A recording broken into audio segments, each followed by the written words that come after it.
Good morning, Good afternoon. good evening, wherever you are on this glorious planet. I'm Ariel. I'm Shia. Welcome to being here.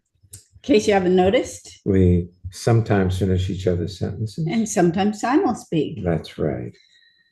Today's Episode? yes, is a practical enlightenment honesty.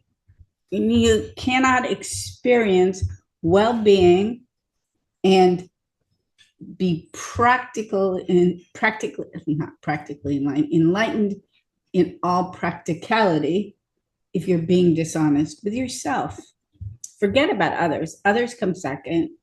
Yes.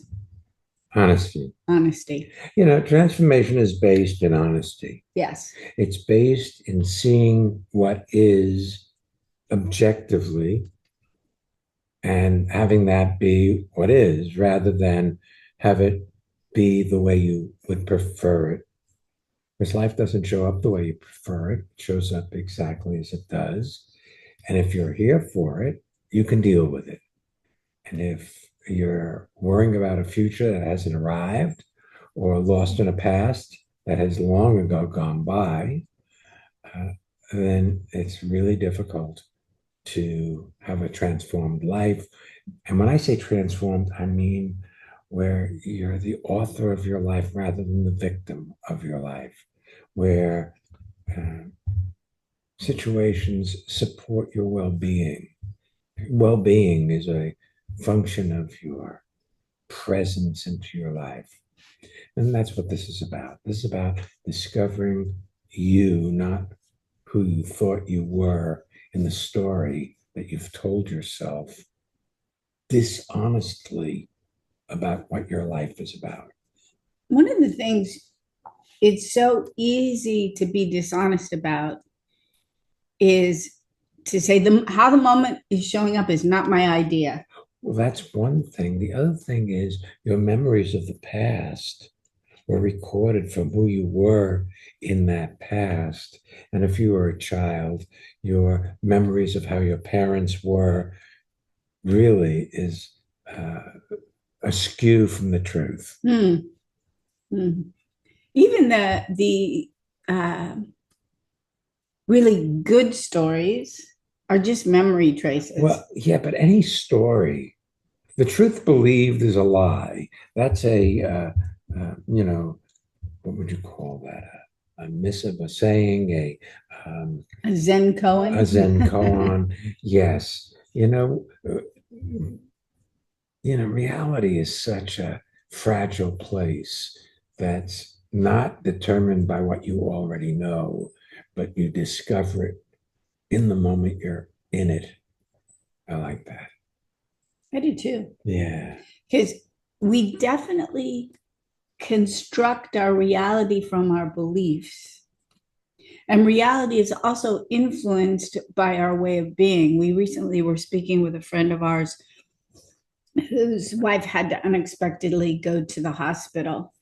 And the first physician who walked in to attend to her, our friend found the physician abrupt and offensive. And he didn't realize that he was upset. Anytime you take a loved one to a hospital, it's an upsetting set of circumstances because hospitals are bad places. People die in hospitals. We had a little interaction with him and we suggested the possibility that he should just listen to hear what this individual had to say rather than automatically be defended. And the next time he saw the medical professional, he met him with his eyes, with his ears, with his full being, and had an entirely different experience. Yes, his reality was informed by the moment, not through the glasses that were in front of his face of I am upset. Well, the other thing is this. We so frequently bring our memory of who that person was when we last interacted with them to the current moment. So we don't meet them newly. We meet the story we have about who they are. I've also noticed it for me whilst watching television commentators, where they're reporting the news on the politics of the day in the United States. And most people, or many people in the United States, fall into one category. They tend to be promoting in their mind one candidate over the other as we are preparing for the presidential election. And I find myself having to purposefully listen to the individuals who on either side, because I can disregard or already prove that somebody is wrong or a jerk if they go against my beliefs or preferences. So it's a very interesting time frame for me to notice how much I have preferences and how they inform how I listen. So today, why not? Let's practice the art of listening to hear what's being said as opposed to reinforcing our already ongoing perspectives. I like that. How about we meet our first guest? Let's do it. Andy, welcome to being here. Where are you zooming in from? Hi, this is Andy. I'm zooming in from South Orange, New Jersey. Nice. Welcome. Yeah. Thank you. Thank you. Thank you. I was listening to you guys earlier speak about honesty and upsets and uh I the question that pops up for me today is sometimes I get upset with the circumstances in my life. I've had circumstances recently that aren't my preference. And I think where I get a little confused or lost is I don't want to be upset because I think it's bad to be upset. So that I'm not being honest with myself that I'm upset and then I'm taking it out on the world and the people around me. So Sounds normal. I I'm think normal, yes. we should talk to briefly, at least, about the three principles of instantaneous transformation as a inroad to when life circumstances show up in a way that you wouldn't prefer.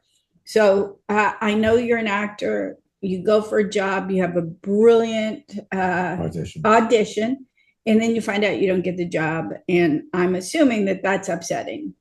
Yes. Okay. So we'll start with the second principle. Life shows up as it does. So you get the call from your manager, Andy, you didn't get the job. Life shows up as it does. Then chances are, Andy, you have an automatic reaction. It's a stimulus response. It's called no. I don't want this. No, I should have gotten it. No, had my heart set on it. No, it happens in a flash. The upset follows. The no is automatic. The upset often happens when you endorse the no. Oh, So that's you're not fascinating. liking the outcome, keeps the outcome exactly as it is. Anything you don't want, don't like, wish were different, sticks around. So when you say no to something, you're keeping it in place. That simple. You're pushing up against it, which keeps it in place. If I took one hand, put the other hand on it, to the degree that I push against is to the degree that I cannot separate from. So pushing against something, saying no to something keeps it in place. So you can remember this by thinking, ooh, I must want this if I'm keeping it here. Mm. Okay, that's the first principle. You already know the second, life shows up exactly as it does in any given moment. Third principle, anything you allow to be exactly as it is, anything you see and allow to be exactly it is, completes itself in an instant, hence instantaneous transformation. You can't be partially there. It's 100%. I think one of the dishonesties life is unfair. There's a whole bunch of them in there. And Look, life shows up exactly as it does, not the way you'd prefer it to. Recently, Sean and I went to an award ceremony for our calendar from last year, and I was really fairly certain we would win. We didn't. We got second place, and it was an immediate like what? Because I was, it was like the best audition in the world. And what was really interesting was when somebody asked me how to go, and I gave them the details. And they wrote back, it's a good thing nothing means anything and none of it matters. And in a certain respect, we have an idea of where we want to go, and then our life argues for where it wants to go. And then you can argue back at it, but then you get stuck there and you become surly with everybody around you. We've been watching this television series Shogun. There's a lot of dialogue about fate, how fate dictates how our lives begin, middle, and end. There's life and there's death in this television series, and you can't change the way it goes. Life just shows up the way. If we were to take a look at get this one, the universe and how vast it is. We are less than nothing. Yet we have an unreality that we live that seems to think we have the right to get upset when it doesn't work out the way we think it ought to. Now, yeah. It's a little bit like getting upset about the weather, as if your upset is going to, in some way, influence the weather to change to fit your model or preference. Eh? Yeah. The other thing is, Andy, somebody was talking to you at a Living Made Easy seminar the other night about they recalled how you got a role in the series Orange is the New Black, and that you had been up for a role, and you told us that you didn't get that role because you didn't look enough like a sexual predator, somebody who would have assaulted somebody. And so I believe they wrote a role for you, or they found a role for you, and then you were on several episodes. Your path, I have 2 points. Your path to success is not linear. First of all, you're already successful, but I'm not sure you would have been happy playing that other role, but you wanted it really badly. Can I stop for a second? Yes. If you look back 10 years, go back 10 years, and from who you were 10 years ago to who you are today, would you have considered yourself outrageously successful 10 years ago if you looked at who you are today? If I 10 years ago, if I looked at who I was today, if I could see that, I'd be like, you are so successful. But 10 years ago, I would have been like, no. Wait a Does second. that make sense? Am I answering the question? Let's go back 10 years. Yeah. And now you look off into the future and you see someone who looks like you, who has a wife and a child and a home, and worked with Steven Spielberg and worked with Tom Hanks, and who teaches at Juilliard? NYU. NYU, okay. Would you have considered yourself successful? Yes. Then why don't you consider yourself successful now? That's actually a really honest question. See? I mean, take a look. I can answer.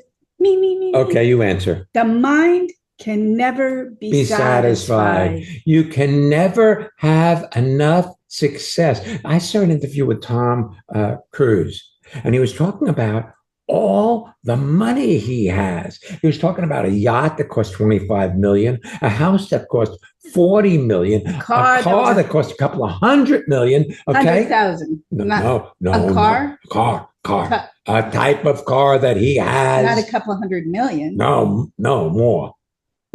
He's got a very expensive car then. That's right. And so I don't know exactly how much it is, but I guess I could Google it and figure it out.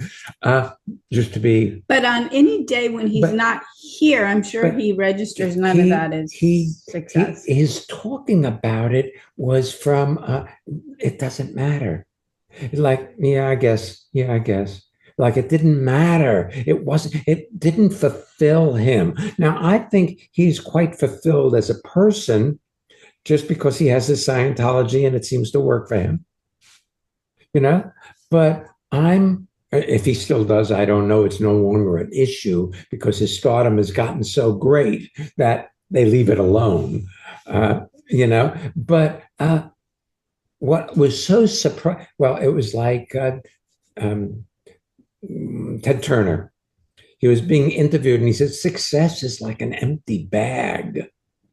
See, most people would not get that because they think if they fulfill the idea they have of what success looks like, they will then feel successful, but they don't. You see, because the idea, this unreality that we live in, that gives us ideas about what our success will look like, how to feel satisfied. Well, when you get it, it doesn't, because the mind is insatiable, cannot get enough. No matter what role you get, it will never be enough. In fact, once you get it, you complain to yourself that you have it. I got all these lines to learn. You're laughing now, and this is an audio. So, and we're seeing you. So, am I on or off? You are so on. I get it is never enough. And then I get the job and I'm like, yes. I'm like, oh, all the work that I have to do. And oh God, it's just. Yeah, it's a little bit like, yes, a baby. Oh my goodness. There's definitely. I didn't know it. I remember once we were up in Ossining, New York, visiting a friend that we had known years and years before. And she said, if I had known what being a mother was like, I would never have taken the job. But they tell you it's the best thing in the world. Yeah, they and do. In some respects, it is. But I also think for her in particular, it had to do with she and her husband were fighting, and it was her job to be the parent and his job to go out, even though she was more successful in the working world prior to they're getting together. So the stereotypes clicked into place and they were no longer honest with each other. They started living someone else's life. Yeah, life is a magical experience when your preferences fall away. You see, when it's all perfect as it is, not because you want it to be different. And if it were different, then you'd be happy. Because even if it were different, change position, it doesn't change the fact. Yeah, I have to say that the morning after we went to the award ceremony where I was surprised by the outcome, I woke up so refreshed. I woke up early, like before 5 a.m. I got up. I found investing in what is rather than trying to get where I want to get or have not accolades, like affirmation that I'm doing my life well. There was something wonderful about setting that aside and taking care of things in my environment. We are all so wealthy. If you are listening to this show or podcast, you are wealthy. You have a device to listen to it. You have the time to listen to it. You have the health to listen to it. You have enough food in your belly or to not be having that as a massive concern. You are so wealthy, and yet I saw a recording with Sylvester Stallone, and he was talking about wealth. He said, if you have a house or a home, if you have clothes, if you have food, if you can go where you want in the world, you're amongst the top 18% of the richest people in the world. That's you. Wow. But you don't see it that way. You see, when I really hit it big, where I can buy a Tesla, Yeah. then my life will be it, fulfilled. It's it, not that way. See, this moment, in all honesty, this moment is all there is, period. The future doesn't exist. The past is gone. This is it.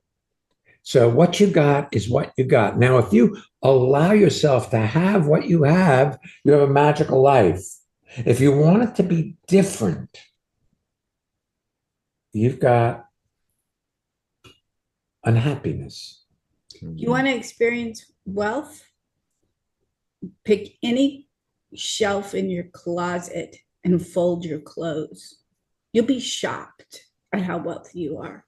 Clean out your refrigerator. Look at it. The fact that you have a refrigerator, how things look sitting in it. It's like, wow, If that's that you wealth. have your health, see, Take a breath. Just take a breath that you can breathe. Holy guacamole. That's wealth. see, Thank you. That's amazing. and we've all been sold a bill of goods. You see, that's the thing. There's something called gigo. You know what gigo is? It's a computer term. It means garbage in, garbage out. So if you're programmed with garbage, stuff that is not true, that isn't reality, then you will produce garbage. That's what your computer will produce. Garbage in, garbage out. So, what you believe, your beliefs have a lot to do with your level of satisfaction in life. Because if you believe caca, bull caca, then that's all you'll be living. See, you'll be striving to get what you think is going to make you happy. And when you get it, it's not fulfilling. And that's the state of affairs of our world. It always has been, by the way. It's just much more now because there's much more caca out there. This artificial intelligence caca and Yeah. everything else that people are spreading as though, they're eating cats and dogs and whatever. Yep. All right, my friend. Lovely, lovely, lovely being with you today. Yeah, thanks. Thanks for being here. Have fun today. Yeah, I will. I have a suggestion. Discover your wife newly, not like you know who she is. Cool. It can be truly amazing. Yes. Yes. And I speak that from experience. Thank you. Mm. Thank you both so much. My pleasure.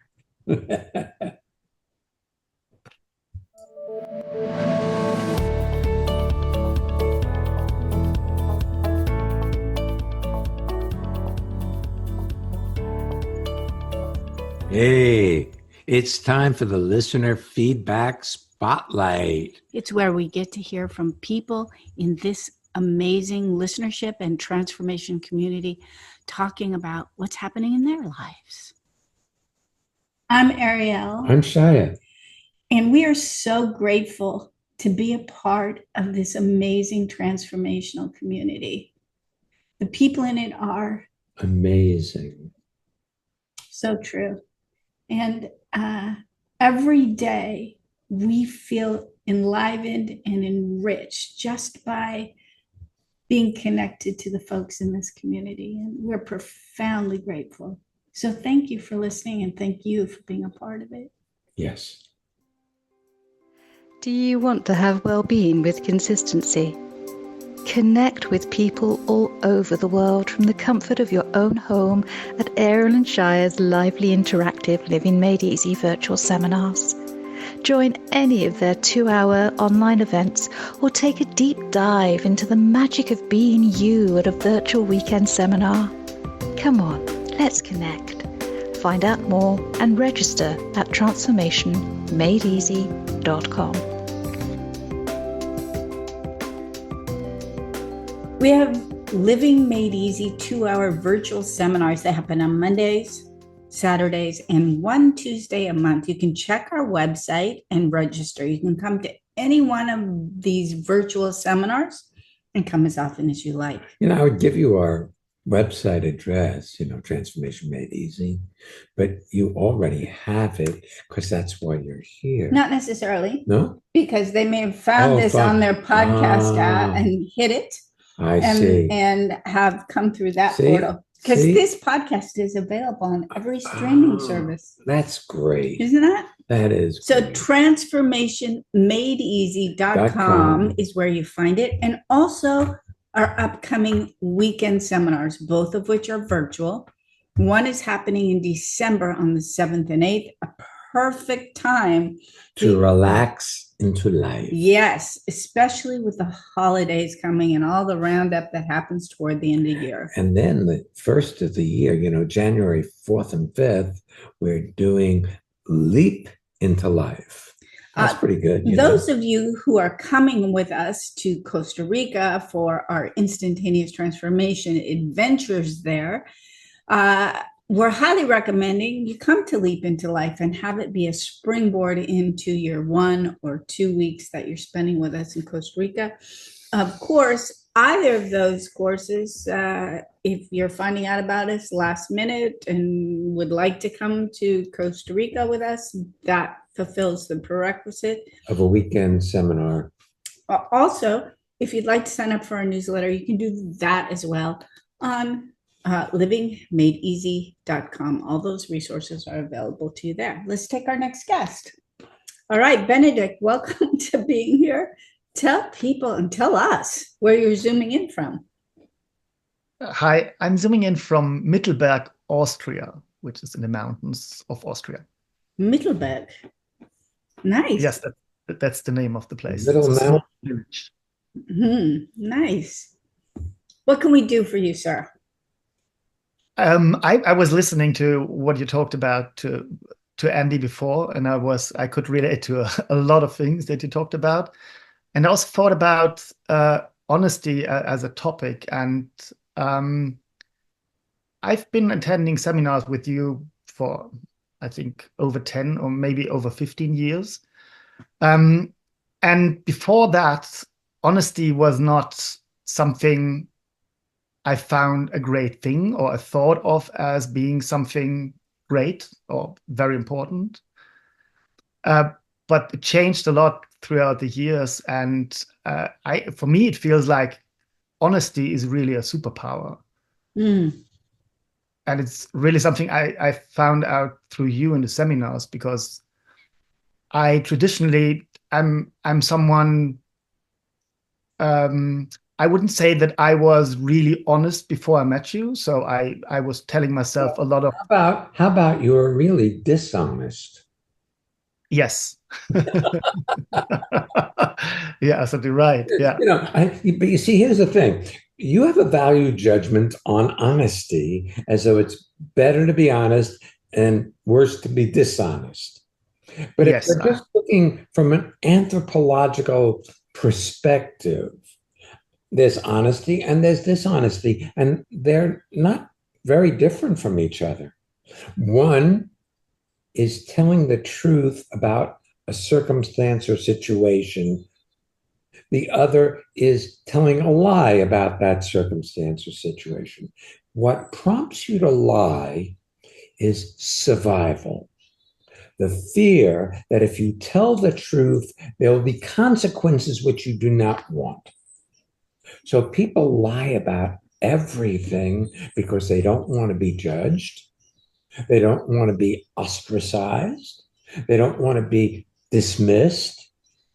They want to be loved.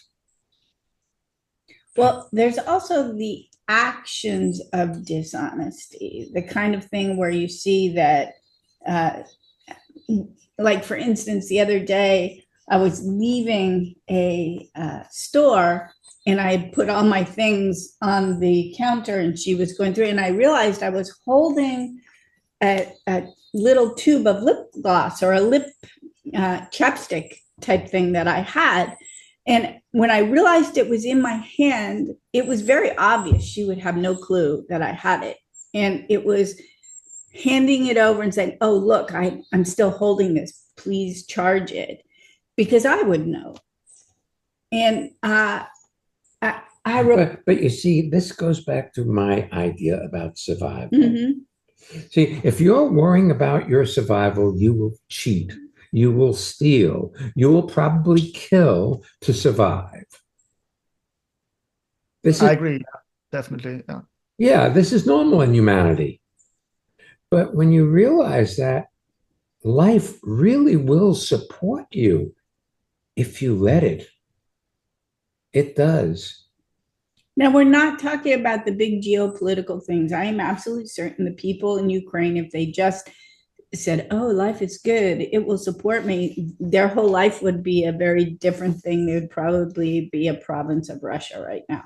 So we're talking about the general day-to-day way, you, Benedict, where we can interact with our lives. Right, where we don't have to cheat, we don't have to steal, where life does support us when we're being honest with ourselves. And here's the thing, transformation is based in what is, seeing what is as it is rather than as we would prefer to get it to be, rather than manipulating people and things to get what we want.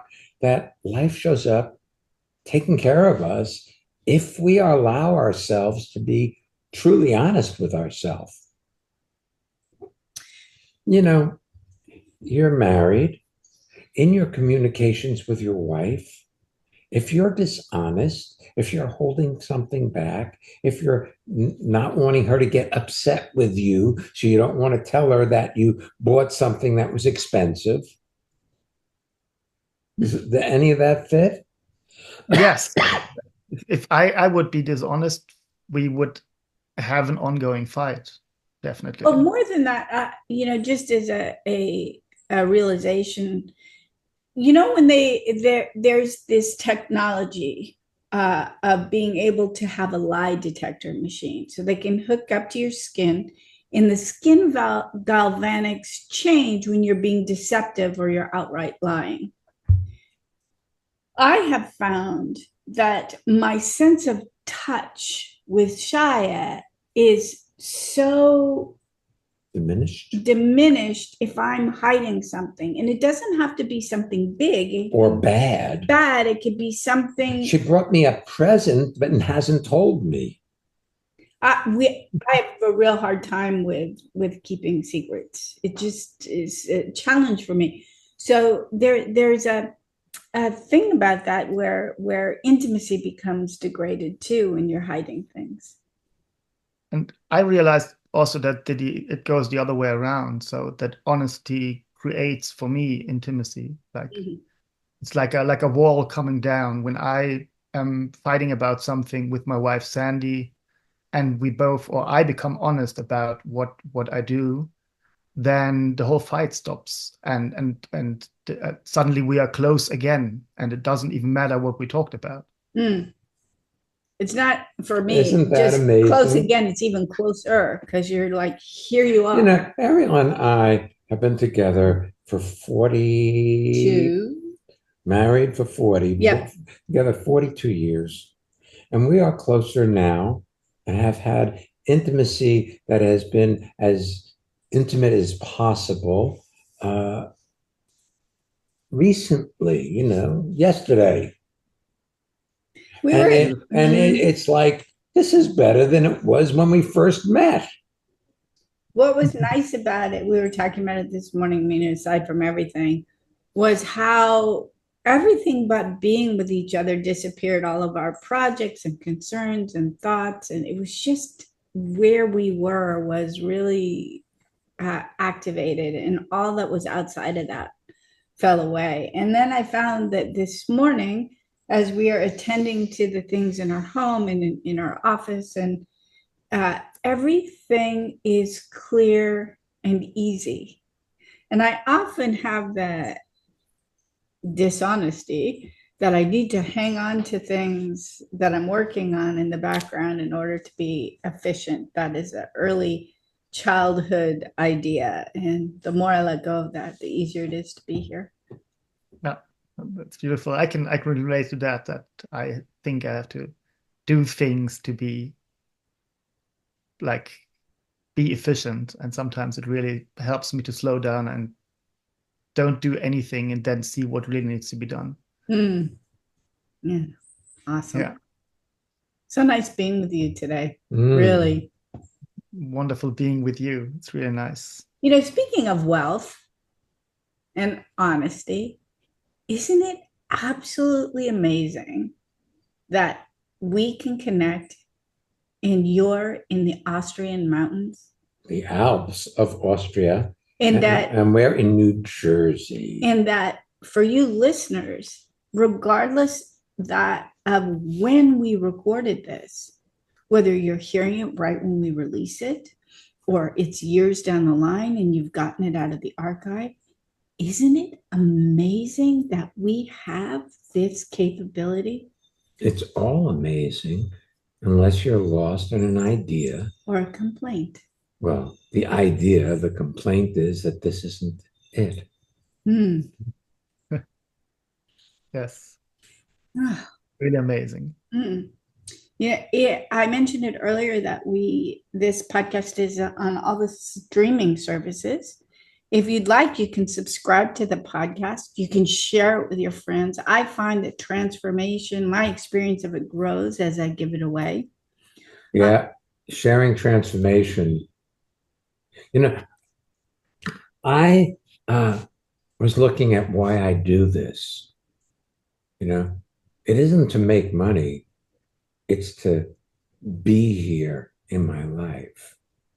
Because talking about being in your life, talking about transformation and the possibility of experiencing your life as you're living it rather than thinking about it is so extraordinary. And people are lost thinking about what they want or need rather than experiencing being alive. So sharing transformation has kept me alive in my experience of living rather than phoning it in. And you're in the entertainment world, so you know what phoning it in means. It is, yeah. I know. I'm not there in the performance. You're just sending it from a distant planet. That's what I love about you and your seminars. That is always like it's real time. It's not like something you rehearsed, or it's not something that was created before. It just happens in the moment. It happens with the people that are there. It's always different. It's always exciting, and you never know what happens because it's always new. It's like life. See, life is always new. You never know what's going to happen. You can kind of force it to go the way you expect, but well, there are consequences to that. Yeah. See, including things are no longer vibrant. Well, if you look at the most successful people in the world, so many of them are divorced. I remember back when I was doing seminars prior to Shai and I getting together. When you were taking seminars. When I was taking seminars, and I was in a seminar, and it was a group of a whole bunch of people, and we arbitrarily sat in front of somebody, and we had a communication exercise. And I remember the woman sitting across from me said, my fiance Shia said, I don't want to marry you, but I re-enrolled him into it because it would be better for him. And the moment she said the word shy, I was like, something in me lit up. And, down the road a few months, they are no longer together. And we start flirting. He starts coming to the chiropractic office I'm working at while I was building my acting career.